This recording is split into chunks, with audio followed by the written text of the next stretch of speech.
final do século XIX, nasce a ideia das áreas protegidas modernas, né, de conservação e preservação da natureza, dentro de um projeto que a gente chama de projeto de modernidade, ou seja, com o crescimento das cidades, com o crescimento da indústria, era necessário também proteger os recursos naturais e os bens naturais, né? Vejam, eu estou usando dois conceitos diferentes, o de recurso, que é aquilo que é para ser usado, e o outro lado de bens naturais, que é a natureza como um todo, né? E aquela natureza que é para ser apreciada e que tem seu próprio valor por si só e não por aquilo que nós humanos damos a ela de valor.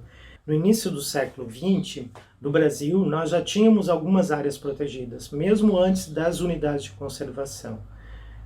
Vejam, aqui no Brasil a gente tem uma legislação desde a década de 30 que protege alguns ambientes, né? Desde o Código Florestal de 34, há algumas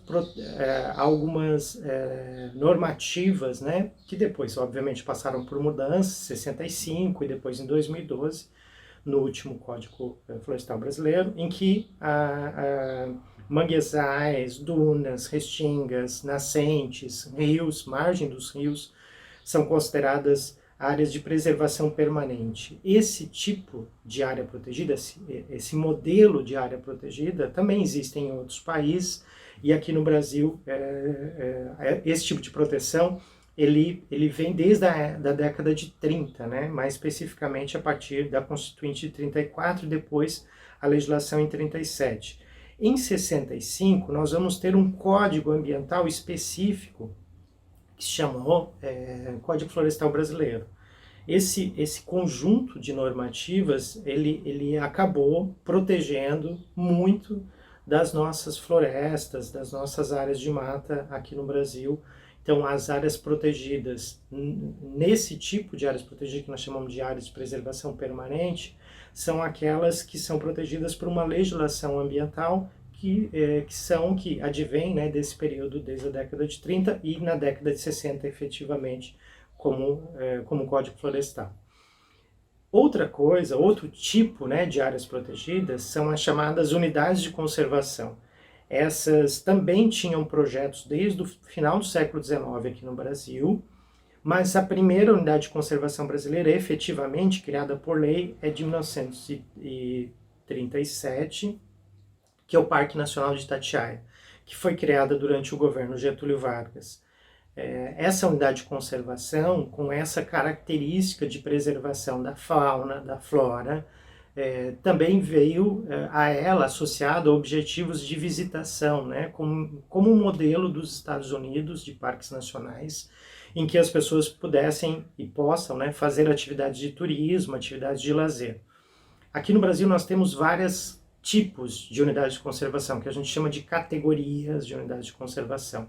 A gente, ao longo do curso, vai falar um pouco sobre cada uma delas. Mas, inicialmente, é importante que a gente possa diferenciar o que são, então, as unidades de conservação, com um tipo de área protegida, e as áreas de preservação permanente, que são normativas legais, que estão desde a década de 60, né, na legislação brasileira. Se a gente for observar com atenção, desde a década de 30 já existiam algumas normativas, mas especificamente o Código Florestal Brasileiro desde 65 e depois modificado mais recentemente em 2012.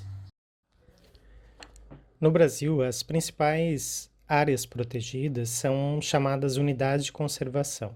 Essas constituem a principal estratégia legal e governamental para a manutenção in situ, ou seja, no lugar, né, da diversidade biológica.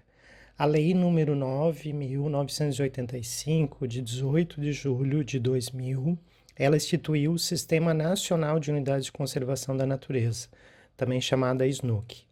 Pela definição legal, unidade de conservação é um espaço territorial e seus recursos ambientais, incluindo as águas jurisdicionais, com características naturais relevantes, legalmente instituído pelo poder público, com objetivos de conservação e limites definidos, sobre um regime especial de administração, ao qual se aplicam garantias adequadas de proteção.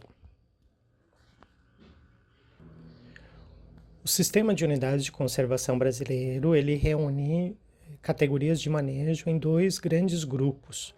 Um grupo chamado proteção integral e outro chamado uso sustentável.